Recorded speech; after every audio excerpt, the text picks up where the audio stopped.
Hermanos, nos vamos al Salmo 90.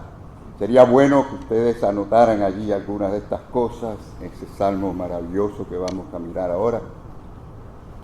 Miren, el Salmo 90 fue escrito para contrastar la eternidad de Dios con la momentánea y fugaz vida o existencia del ser humano.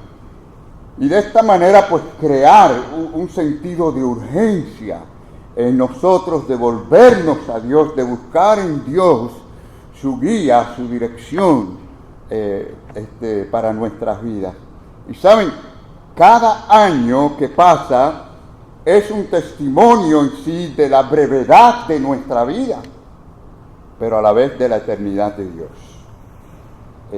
Es un fiel testigo cada año de ese tiempo transitorio de nuestra vida humana, pero a su vez cuán eterno es nuestro Dios, al menos nos hace recordar.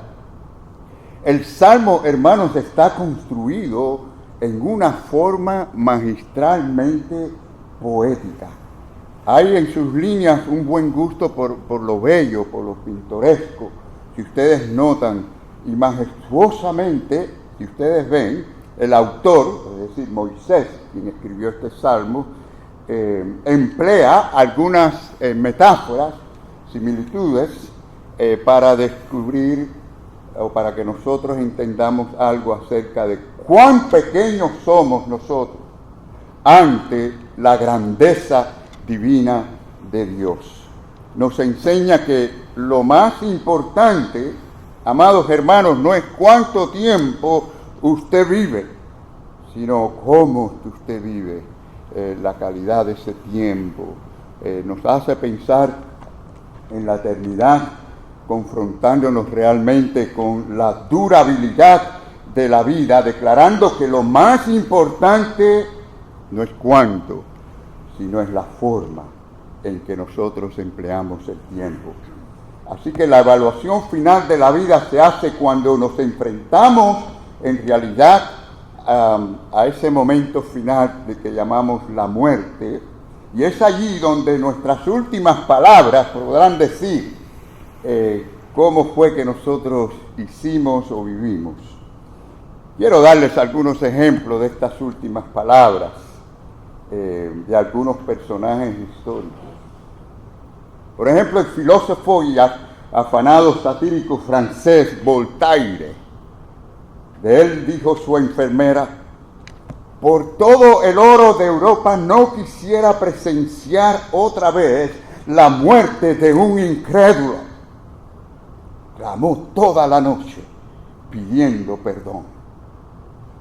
David Hume, el ateo filósofo, historiador, economista escocés, gritó: estoy entre las llamas. Y así fue de terrible su agonía hasta su último momento. El médico de cabecera de Napoleón Bonaparte escribió diciendo: el emperador muere solo y abandonado. Y su agonía fue espantosa. César Borgia, cardenal y hombre de Estado, fue hijo también del Papa Alejandro VI. Escribió en sus últimos momentos: en el curso de mi vida me he preocupado de proveer para todas las eventualidades, menos para la muerte. Ahora debo morir sin haberme preparado. El cardenal Julio Mazzarino dijo: alma, ¿qué será de ti? El filósofo inglés Hobbes dijo: me encuentro ante un horrendo salto en las tinieblas. Sir Thomas Scott, presidente de la Cámara de los llamados Lores de Gran Bretaña, dijo: pensé hasta este momento que no había Dios ni infierno. Ahora estoy cierto y siento que ambos existen y que yo estoy destinado a la perdición por el justo juicio del Todopoderoso. Cuán terrible, hermano. El famoso Winston Churchill dijo, ¡cuán loco estoy! Y allí terminó su vida. Ah, hermanos, el Señor Jesucristo dijo, consumado es. Padre, en tus manos encomiendo mi espíritu. Y así mueren los cristianos cuando saben a dónde van, a quién pertenecemos y hacia dónde vamos, mis queridos hermanos y amados. Al acercarnos al final del 2024 y al comienzo del 2025, debemos considerar lo siguiente. El tiempo humano visto bajo varios símiles, o sea, hay similitudes que presenta el salmista, de cierta manera, ¿no? Para que podamos ver la brevedad, fugacidad del ser humano, y de esta manera, hermanos, ver cuán transitorio es nuestra vida. Si ustedes siguen el orden, aunque no siempre vamos a seguir ese orden de los versículos, pero si ustedes van mirando, se nos dice allí que la vida, primeramente, es como un día. Toda la vida, su hermano, para Dios como... Dice la palabra, 1000 años delante de tus ojos son como el día de ayer que pasó. En la mente de Dios es algo así. O sea, podemos vivir muchos años, ¿no? Y a todos nos gustaría vivir muchos años. Podemos vivir como, vamos a decir, como vivió Matusalén, más de 900 años. O apenas unas horas o días como algunos bebés que nacen y mueren.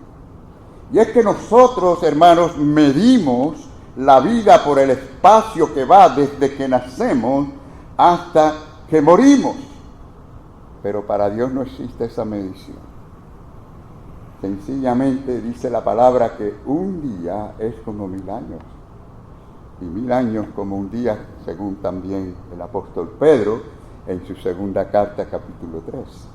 Ahora, también se nos dice, si ustedes siguen en el Salmo, el versículo 4, que la vida es como una vigilia. Cuán rápido es una vigilia, ¿no? Como una de las vigilias de la noche. Es decir, que es mucho para compararla, o sea, la vida entera humana es mucho para compararla, o sea, ante la eternidad. Mucho menos de 24 horas, es decir, una vigilia de 3 horas, de 6 a 9, de 9 a 12, algo así, de pocas horas. O sea que el hombre es más temporal de lo que se imagina, más temporal de lo que se imagina. Ay, hermanos, si contáramos bien el tiempo, ¿verdad? Cuántas cosas hacemos a veces que es perder el tiempo, porque no lo valoramos. También se nos dice que la vida es como un torrente de agua. Algunos han estado delante de un torrente de agua. Esto sugiere la idea de precipitación, ¿no? De rapidez, algo así, ¿no? Como los ríos.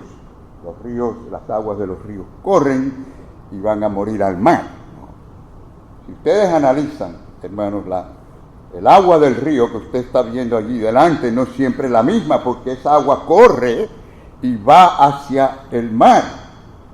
Y nuestra vida avanza, es lineal, va hacia el mar de la eternidad, ¿sí o no? Hacia allá vamos, hacia la eternidad. Las épocas pasan y nosotros pasamos hacia la eternidad. Pocas cosas pueden decirse que impresionan tanto como esas cascadas, caídas de agua, especialmente pensando en las cataratas de Niágara. Yo personalmente no he tenido el privilegio de estar allí frente a ellas, las he visto por televisión, por video. ¿Alguno ha estado allí ante las cataratas de Niágara? 1, 2, 3, 4. Qué interesante, podrán decir lo impresionante que es. Pero dicen que cae 6 millones de pies cúbicos por minuto de agua. ¿Se imaginan eso, hermano? ¡Qué rapidez se mueve esa agua! Se nos dice también que la vida, hermano, es como un sueño. ¿Cuántos aquí recuerdan sus sueños? No todo el mundo. Yo no recuerdo casi nunca los sueños. 1, 2, 3, la demás gente no. Pero todos soñamos, hasta los animales sueñan, ¿sí o no? Bueno, este símil dice que que la vida es como un sueño. O sea, es pasajero, perecedero, o sea, termina. La gente puede soñar cualquier tipo de cosa, ¿no se han puesto a analizar eso? En el sueño, usted puede ser más rico que Donald Trump. En el sueño, usted puede trasladarse de aquí a cualquier parte del mundo, a donde usted quiera. En el sueño, una joven puede estar casándose con el príncipe azul, o viceversa, el hombre con la mujer más bella, y qué sé yo, ¿no? Es decir, en el sueño usted puede ser un héroe. Pero, como todo sueño, ¿qué pasa después? Usted se despierta. Y entonces usted dice, qué lástima que fue un sueño. Qué lástima que solo fue un sueño. ¿Ah? Bueno, hay sueños que es al revés la cosa, ¿no? Que es complicado el asunto. Como aquella esposa que se despertó en una pesadilla y el esposo, ¿qué pasa? No, una pesadilla. Y en lo que él fue al baño ella dijo, si supiera que estaba soñando con él. Pero así, hermanos, algunos van a decir después del sueño, menos mal que fue un sueño. Menos mal que fue un sueño. Pero todo esto nos dice que la vida es muy corta, hermano. La vida es muy corta.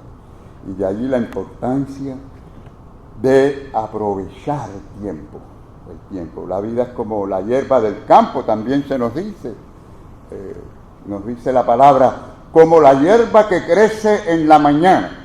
En la mañana, ¿qué? Florece, crece, y luego, ¿qué sucede? Es cortada la hierba y se seca. O sea, si ustedes ven, hermanos, años después, el profeta Isaías dijo algo parecido, pensando en lo transitorio que somos nosotros, los seres humanos. En Isaías 40, él dijo que la flor de la hierba, que se marchita en cuestión de horas, y toda la gloria del hombre y la gloria de la mujer es como la flor del campo, pensando en que nos envejecemos y pasamos. ¿Ya? Y el propio Jesucristo dijo, cuando habló de los lirios del campo, si ustedes recuerdan, el Señor dijo que hoy es y mañana le echan en el horno. Así es de transitorio que es la vida, hermano. Cuando usted mira atrás todos los años y mira el 24, usted dice, pero qué rápido se ha ido el tiempo, hermano. La vida es como un pensamiento, también se nos dice, ¿no? ¿Cuán rápido usted piensa? Bueno, algunos pensamos más rápido que otros y otros más lentos que otros, eso es cierto, pero el pensamiento es rápido. Es decir, esto es decir que la vida humana, vista desde arriba, desde los cielos, dura una milésima, o sea, es como un pestañazo, ¿no? Un abrir y cerrar de ojos. Nosotros usamos esa expresión, por ejemplo, decimos toda la vida de esa persona, y estamos pensando desde que nació, que creció, envejeció, y luego al final murió la persona, y llamamos a eso toda una vida. Pero ante los ojos de Dios es apenas un instante, una fracción de momento, como el cerrar y abrir del ojo. Así que, hermanos, lo más valioso de esa vida se esconde realmente en lo que somos nosotros por dentro, se halla en la calidad del alma, se halla aún en los pensamientos, el conjunto de los pensamientos, porque en cuanto a los años, no es nada delante de Dios. En segundo lugar, quiero decirles en esta mañana en cuanto al tiempo humano y la eternidad. Hermano, el salmista usó su imaginación, por supuesto inspirado por el Espíritu Santo, para colocar la diferencia entre el tiempo debajo del sol y el tiempo más allá del sol, más allá del segundo cielo, el tercer cielo. Nos presenta, hermanos, el contraste entre lo máximo del hombre, que ya sabemos que es corto, perecedero, insignificante, ante lo máximo de Dios, que sabemos que es divino y es eterno, ¿no? Algo así como hasta dónde llega el hombre con su tiempo y hasta dónde llega Dios con su eternidad. vemos esos dos extremos que se presentan, el extremo humano, ¿verdad? Y miren lo que dice la palabra del Señor en cuanto al extremo humano. Los días de nuestra edad son, ¿cuánto dice ahí? 70 años, y si en los más robustos son 80 años, con todo, su fortaleza es molestia, trabajo, porque pronto pasan y volan. ¿Cuántos tienen más de 70 años? Bueno, a ver, ¿cuántos tienen más? Bajen la mano. ¿No? ¿Cuántos tienen más de 80? Óigame, mire. Yo pensé que, no es que usted se fue a rascar la oreja y yo pensé que, yo dije, ¿cómo es posible? Qué bien luce. Pues miren, claro, a algunos se les encendió el bombillo y dice, espérate, pastor, Moisés escribió esto, pero Moisés murió de 120. Bueno, sí, parece que fue la excepción, porque él mismo está declarando que en sus tiempos ya el promedio estaba por ahí, ¿no? Más o menos, ¿no? El tiempo. Claro que este texto tiene algo de ironía porque expresa cantidad para que nosotros consideremos, valoremos lo que es la calidad del tiempo. Es decir, nosotros cumplimos años, ¿no? Aunque usted lo celebre o no lo celebre, pero usted los cumple. Quieras o no, usted cumple años. Karen acabó de cumplir años, ¿verdad? Y lo celebramos. Y aunque ella diga que no quiere, pues tuvo que cumplir, ¿no? Esa es la verdad. Ahora, hermanos, de acuerdo a la descripción del salmista, sí, él habla de unos 70 años, a 80 años. Yo sé que hoy en día la gente con las medicinas y ciertos adelantos, pues los empujan un poco ahí hasta los 90 y pico, pero algunos están que no pueden ni moverse, ¿no? Funcionan ahí más o menos, digo yo, apuntalados a base de pastillas y medicina y todas estas cosas, pero al final nos desgastamos, es la realidad, ¿no? Él dice que después de 70 años hay trabajo para las cosas, ya no es igual, es decir, cansancio, hay enfermedad o enfermedades, todo esto ocurre. O sea, la idea es que, hacernos ver, hermanos, que nuestra condición física no mejora con mayor cantidad de años, sino que hay una decadencia. Si ustedes miran, por ejemplo, los mismos deportistas que hacen ejercicio, se alimentan bien, un pelotero o un futbolista, para muchos de nosotros que tenga 40 años es un hombre joven, pero para ese deporte ya es un viejo, ya no puede competir con los de 20 años. Esa es la realidad, ¿no? Y esto es lo que le ocurre al hombre, en su vida se va desgastando. Entonces, hermanos, usted no tendrá mejor salud hacia el final de sus días, pero eso sí, usted puede tener mejor calidad de vida espiritual. Usted puede ser un mejor hijo, usted puede ser un mejor esposo, esposa, usted puede ser un mejor cristiano, usted puede ser un mejor hombre y una mejor mujer. La vida es corta, pero suficiente, hermano, para toda buena virtud, para la piedad. Y por otro lado, la vida es muy larga para la impiedad, para el vicio, para la perdición, para la desobediencia a Dios. Por tanto, hermanos, los últimos días de un cristiano no deben ser nunca días de lamento ni de lástima, sino de admiración y de gloriosa esperanza, porque estamos en el Señor y sabemos a dónde vamos. Ya dijimos que se presenta el extremo humano, ¿no? El salmista lo presenta y vimos que es breve. Ahora vamos a mirar el extremo divino, mis queridos hermanos. Dice el versículo 1-2, aquí estamos regresando.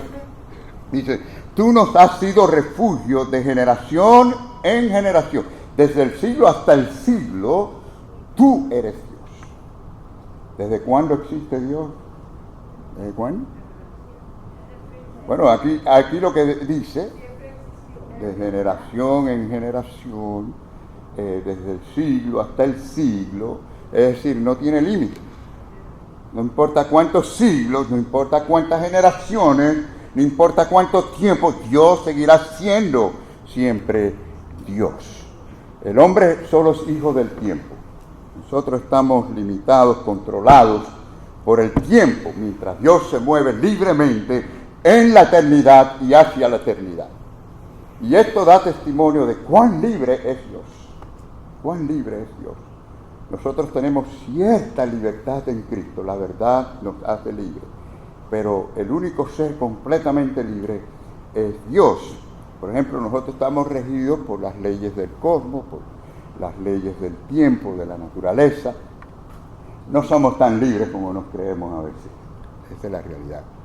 Y por supuesto el pecado siempre esclaviza al hombre. Pero entendemos lo que es libertad. Para nosotros libertad es andar según Dios, según la verdad de Dios. Eso es lo que es libertad. Ahora, Dios es tan eterno, hermano, fíjense, Dios es tan eterno, que aun cuando nosotros estemos viviendo en la eternidad con Él, jamás sabremos cuán eterno ha sido y será Dios. Es por eso por lo que el salmista dice, 1000 años delante de tus ojos son como el día de ayer que pasó. En tercer lugar, en esta mañana, amados hermanos, nuestro tiempo nos introduce en la eternidad. La vida del hombre solo tiene su explicación en Dios. Fuera de esto realmente no tiene sentido. Ninguna teoría ha podido comprobar que nosotros venimos de otra fuente. Bueno, han tratado, ¿no? Han tratado de decirnos que hubo una explosión y se crearon las cosas con una explosión. Han tratado de decirnos que nosotros venimos del mono, aunque no nos parecemos ahora al mono, pero veníamos del mono, o vinimos del mono. Primero quiero decirles rapidito, porque no quiero dedicarme ahora a ese tema, pero quiero decirles que ninguna explosión organiza, sino destruye. Y si hubo algo grande que ellos pueden considerar en sus estudios, era la mano del poderoso Dios creando el universo. ¿No es más fácil creer que Dios estaba creando con su poder que decir que explotó y luego se les pregunta, ¿y qué explotó? Porque entonces ya algo estaba allí. Y al final se quedan sin respuesta. Además, si alguien se siente bien, si a alguien le gusta, si alguien se siente realizado en pensar que vino del mono, bueno, allá usted. Eso es un asunto tuyo. Pero quiero que sepan algo, que hasta ahora, ningún mono ha evolucionado ni un poquito hacia la humanidad. Eso es la realidad.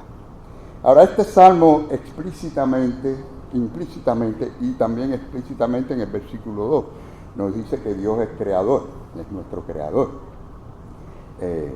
O sea, nos hace realizar que el hombre nació realmente para estar insertado en Dios. Ese es el propósito. Y que sin Dios el hombre más bien se precipita a una eternidad de soledad y de tiniebla para siempre. En cambio vemos como contraste que aquel que confía en Dios, aquel que vive para Dios, aquel que sabe quién es Dios, en quien ha creído, este tiene la presencia de Dios para siempre, para siempre. Y por supuesto, a medida que los días van pasando y los años van pasando, nos vamos acercando más a esa eternidad con nuestro Dios. Ahora, ¿cómo entender esto? El salmista sigue mostrándonos el por qué vamos en ese rumbo. Si ustedes miran, amados hermanos, reconocemos que Dios siempre ha sido Dios. ¿Cómo dice la palabra, hermanos? ¿Pueden leerlo conmigo? Antes que naciesen los montes y formasen la tierra y el mundo, desde el siglo hasta el siglo, tú eres Dios. O sea que Dios estuvo antes de todo el mundo material.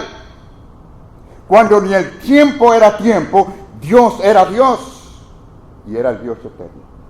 Dios, miren, si Dios pudiera cambiar y dejar de ser Dios, entonces no sería digno de poder confiar en Él para la eternidad, ni confiar en Él para nuestra patria celestial. Pero lo hermoso de esto es que Dios produce la eternidad Él mismo. Él la sabe producir. Su gloria sale de Él. Él mismo es la fuente de ella. Nunca dejará de ser. Su poder y su gloria nunca se agotará. Por eso podemos confiar en Dios, hermano. Cuando el hombre reconoce y admite que esta es la realidad, como dice el versículo al final, el hombre puede decir, tú eres Dios. Entonces puede decir, tú eres mi Dios. Y si puede decir, tú eres mi Dios, entonces es bienaventurado. Tú puedes mirar al que está a tu lado y decirle, Dios es mi Dios, dígaselo, hermano. Amén. Gloria a Dios. Deseamos también la intervención de Dios. ¿Cuántos desean la intervención de Dios? Esto muestra de que Dios está en nosotros. Miren qué bonito el texto, hermano, como dice, aparezca en tus siervos, ¿qué? Tu obra y tu gloria sobre tus hijos. Señor, quiero tu obra en mí, quiero tu gloria en mí, Señor. Dice, sea la luz de Jehová, nuestro Dios, sobre nosotros, y la obra de tus manos confirma sobre nosotros. Sí, la obra de nuestras manos confirma. Amén, gloria al Señor. Ahora, note cómo el salmista va cambiando, ¿no? Él va cambiando. Primero habla de un Dios que es antes de nosotros. Y ahora ora para que en su grandeza, en su eternidad, se manifieste en medio nuestro. Es decir, en el hombre que es temporal, en el hombre mortal, que ese Dios eterno se manifieste en él. Hermano, ¿no es esto algo maravilloso? ¿No? Es decir, no tenemos a un Dios lejano, no tenemos a un Dios que está sumergido en la eternidad por sí solo y que nada tiene que ver con el hombre. Tenemos a un Dios que se identifica con el hombre pecador, temporal, a través de su Hijo Jesucristo. Y noten esas tres cosas que pide el salmista Moisés y que usted y yo deberíamos de pedir y orar. Ahí están las tres cosas: su obra, su gloria y su luz.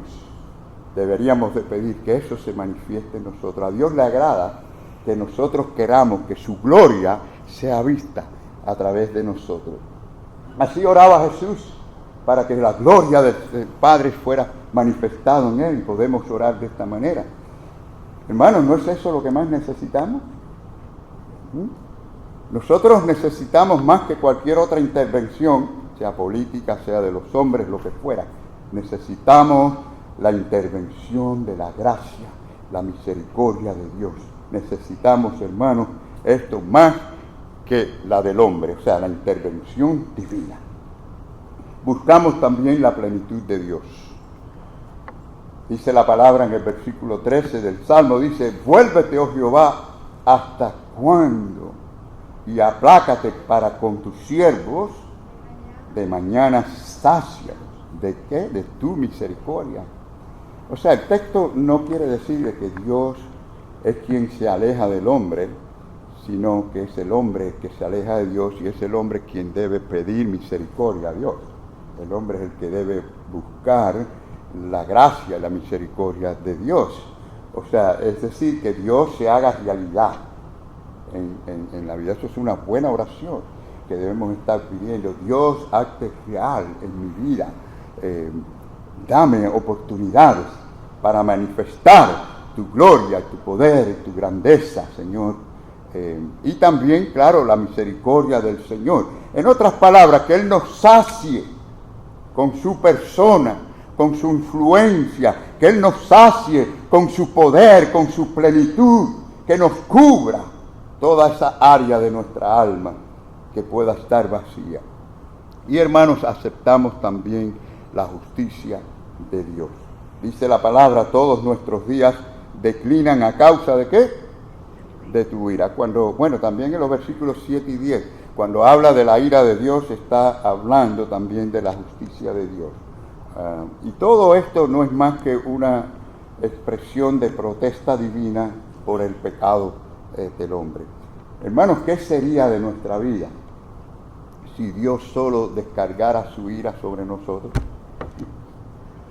¿Se ha puesto a pensar en eso? No respiraríamos ni un segundo más si Dios solo fuera justicia y su ira fuera contra nosotros. No dejaría de ser justo, pero es un Dios de misericordia. Así que, hermanos, si ustedes ven la decadencia física, la vejez y la muerte son testimonio de la ira de Dios contra el pecado. Eso es constantemente, cada momento que mueren las células en nuestros cuerpos es evidencia de esa ira de Dios contra el pecado. Por lo tanto, hermanos, tenemos que depender de su misericordia y de su obra en la cruz del Calvario. Por lo tanto, creemos en el Cristo Redentor que vino a dar su vida por nosotros. Y respondemos finalmente a la necesidad de la conversión. Y aquí volvemos un poquito arriba en el Salmo, al versículo 3. Miren qué bonito como dice. ¿Quieren decirlo conmigo, hermano? Vuelves al hombre hasta ser quebrantado y dices, convertíos, hijos de los hombres. Hermano, nadie podrá ser parte de la eternidad gloriosa con Dios si no ha tenido este proceso de conversión. Nadie. Por la gracia de Dios, por ese misterioso cambio que se produce de naturaleza que Jesucristo llamó nuevo nacimiento, es decir, por medio de la fe en Jesucristo. Cuando su mano de misericordia gira hacia nosotros, cuando su voz habla y nos llama, mis queridos hermanos, entonces no hay poder que lo detenga. No hay puertas del infierno que pueda contra nosotros, ni nada podrá separarnos del amor de Dios. Así que la eternidad gloriosa no es una herencia que el hombre puede alcanzar por las buenas obras, porque Dios estaría entonces siempre airado contra nosotros por el pecado. Y ya ustedes saben, pecado no es solamente hacer lo malo, sino no hacer el bien que sabemos hacer. Y podemos pecar no solo con los hechos, sino con el pensamiento. Pecamos con lo que hacemos y con lo que dejamos de hacer. Pero sí, hermanos, la conversión a través de Jesucristo es la solución del hombre, solamente. Queremos concluir. Hemos visto en esta mañana que la vida se mueve dentro de lo temporal y dentro de lo eterno. O sea, dentro de la brevedad y la realidad eterna. Dios nos da por medio del salmista esta enseñanza que nos prepara a nosotros no solo para mirar atrás y ver lo que pasó en el 24 y reconocer al Dios grande, todopoderoso, sino mirar hacia el 25 y pedirle a Él que Él nos guíe, que Él se manifieste, así como dice el salmista, en nuestras vidas durante este nuevo año. Y yo quiero que ustedes vean el resumen, lo que realmente debemos estar considerando, porque lo que nos prepara a nosotros para el nuevo año es lo que nos prepara para la eternidad también, no hay diferencia. Por eso quiero que hagan ese contraste. Miren conmigo, hermano, el versículo 12 es clave. Dígalo conmigo. Enséñanos de tal modo a contar nuestros días que traigamos al corazón sabiduría. Amados hermanos, viviendo con sabiduría podemos entrar en el 25. Viviendo con sabiduría podemos terminar nuestra carrera aquí en la tierra. Necesitamos vivir sabiamente. Y eso significa no perder el tiempo en actividades improductivas, en cosas que no edifican, sino en aquello que nos edifican y que hacen tesoros en los cielos. Señor, enséñanos de tal modo a contar nuestros días que traigamos al corazón sabiduría. Así que necesitamos un corazón sabio. Lo necesitamos. Y saben, el Señor da sabiduría. Si la pedimos, Él la da para vivir según su voluntad para tener amor hacia Dios como debemos de amarle, para amar al prójimo como debemos de amarle, y sabiduría para no pecar contra Dios. Hermanos, la mayoría de la gente no son las que se preparan para vivir así. La mayoría de la gente no son las que se preparan para la eternidad. Y la mayoría de la gente no son las que se preparan para entrar en un nuevo año. Sí, la gente hace fiestas, se divierte. Y ustedes van a ver en la televisión lugares donde se congregan grandes multitudes.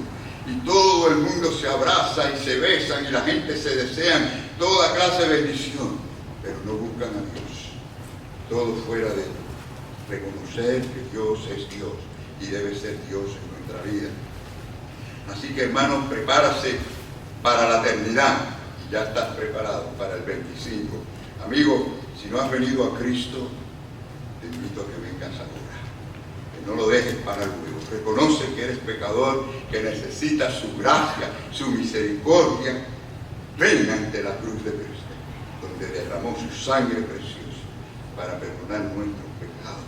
Pero debemos venir a Él, debemos poner nuestros ojos en Cristo.